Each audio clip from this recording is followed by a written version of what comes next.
గమనించారు. అసెంబ్లీలో జరిగిన పోరాటాన్ని, అసెంబ్లీలో జరిగిన తప్పిదాన్ని ఇవాళ పార్లమెంట్ ఎన్నికల్లో తెలంగాణ సమాజం చేయకుండా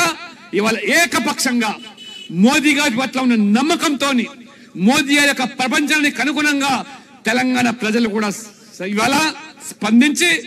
రేపు 4వ తేదీ ఆ ఫలితాలు రాబోతున్నాయి. అయితే ఈ సందర్భంగా రేవంత్ రెడ్డి గారు మీరు ఇచ్చిన మాటలు నిలబెట్టుకోకుండా ప్రజల దృష్టి మళ్లించడానికి ఏ రకంగా కేసీఆర్ యొక్క అవినీతిని పదే పదే ఎన్నికల ముందు ప్రస్తావించారు. వారి కాళేశ్వరం ప్రాజెక్టులో జరిగినటువంటి 1,00,000 కోట్ల అవినీతి అన్నారు. దోచుకున్నటువంటి సొమ్మునన్ని కూడా కక్కిస్తామన్నారు రేవంత్ రెడ్డి గారు. ప్రజలకు ఆ సొమ్మును పంచిపెడతామని చెప్పారు. అది కాళేశ్వరం ప్రాజెక్టులో జరిగినటువంటి అవినీతి కానివ్వండి, లేదా ధరలో జరిగినటువంటి ఆ భూ భాగోతాలు కానివ్వండి, లేదా ఇంకా అనేక రకాలుగా మీరు ఆ రోజు డ్రగ్స్ మాఫియాను కూడా ఏ రకంగా వెలికి తీస్తామన్నారు. ఈ రకమైనటువంటి వాగ్దానాలు చేసి ప్రజలను నమ్మించి ఇవాళ కేసీఆర్ అవినీతి మీద, కేసీఆర్ యొక్క మరి కుంభకోణాల మీద ఎందుకు నిమ్మకు నీరెత్తేట్టుగా ఇవాళ రేవంత్ రెడ్డి గారు వ్యవహరిస్తున్నారో ఇవాళ ప్రజలకు అనేకమైనటువంటి అనుమానాలు వ్యక్తమవుతున్నాయి. ఆనాడు కేసీఆర్ గారు ఏ రకంగా మొత్తం అధికార యంత్రాంగాన్ని మొత్తం పార్టీ పరంగా ఏ రకంగా వాడుకొని మరి ముఖ్యంగా పోలీసు వ్యవస్థను, ఆ నిఘా వ్యవస్థను ఏ రకంగా మరి ఆ రోజు మరి ఆ ఫోన్ ట్యాపింగ్ అనే ఉదంతం ఇవాళ వెలుగులోకి వస్తున్నదో నిజంగా ఆశ్చర్యం కనబడుతుంది. ఇవాళ మొత్తం దేశంలో ఎక్కడ లేని విధంగా ఈ యొక్క కేసీఆర్ గారు, ఈ బిఆర్ఎస్ ప్రభుత్వం తమ అధికారాన్ని పదిలపరుచుకోవడానికి తొలిదారినైనా మరి ఆ ప్రజాస్వామ్యానికి తూట్లు పడిచి ఒక రాచరిక వ్యవస్థలాగా రాజుగా వెలుగొందాలని చెప్పి మొత్తం ఆ పోలీసు నిఘా వ్యవస్థను నీ చెప్పు చేతుల్లో పెట్టుకొని విపక్షాల యొక్క ఫోన్ ట్యాపింగ్ కానివ్వండి, లేదా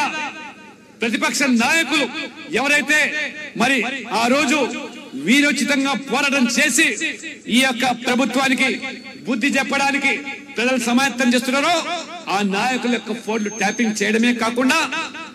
ఆనాడు సంభవించినటువంటి జిహెచ్ఎంసీ ఎన్నికలు కానివ్వండి, లేదా 3 ఉప ఎన్నికలు కానివ్వండి, భారతీయ జనతా పార్టీ ఈ రాష్ట్రంలో ఒక తిరుగులేని శక్తిగా దిగుతుంది కాబట్టి కట్టడి చేయాలి. ఆ రకంగా మరి భారతీయ జనతా పార్టీ యొక్క ఆర్థిక మూలాలను దెబ్బ తీయడానికి ఏ రకంగా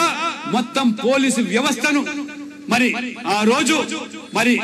అధికారులందరినీ కూడా ప్రేరేపించి ఆ యొక్క అధికారులు ఇవాళ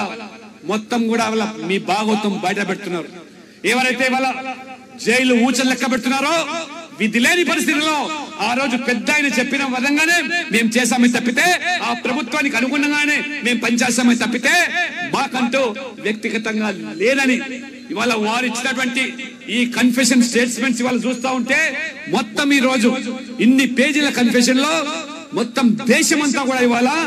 ఆశ్చర్యం కలిగే రీతిలో ఇంత దిగజాడు రాజకీయం, నీచ నికృష్ట రాజకీయాలకు ఈ ప్రభుత్వం పాల్పడిందంటే దేనికోసం?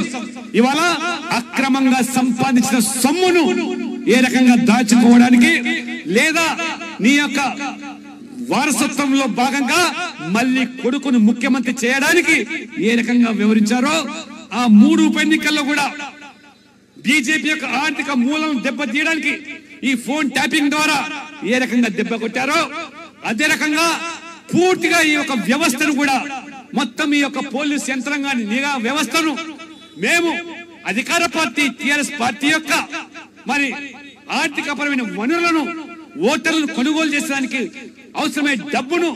సాక్షాత్ పోలీస్ వ్యవస్థనే బాహటంగా వారి యొక్క అనుచరులకు, వారి యొక్క అనునాయులకు ఏ రకంగా చేర్చామో ఈ కన్ఫెషన్ స్టేట్మెంట్ లో ఈ పోలీసు అధికారులు మరి వ్యక్తపరిచారంటే ఇంకా అతి ముఖ్యమైనటువంటి ఆ పోలీసు ఆ యొక్క అధికారి ఇంకా అమెరికాలో ఏ రకంగా దాచుకున్నాడో మిగతా వాళ్ళంతా కూడా ఇవాళ ఆ కన్ఫెషన్ స్టేట్మెంట్ లో, ఆ వాగ్మూలంలో, నేర నిర్ధారణ యొక్క వాగ్మూలంలో అన్ని విషయాలు ఇవాళ తేటతెల్లం చేశారు, బట్టబయలు చేశారు, మీ యొక్క భాగవతం బయట పెట్టారు. అయినా ఇవాళ ఎందుకు ఇవాళ రేవంత్ రెడ్డి గారు ఇవాళ నిమ్మకు నీరెత్తిగా వివరిస్తున్నారో తెలంగాణ సమాజం ఇవాళ నీ ద్వారా సమాధానం కోరుతా ఉన్నది. ఇవాళ స్పష్టం చేయాల్సిన బాధ్యత ఇవాళ ముఖ్యమంత్రి రేవంత్ రెడ్డి గారి మీద ఉన్నది. ఎందుకంటే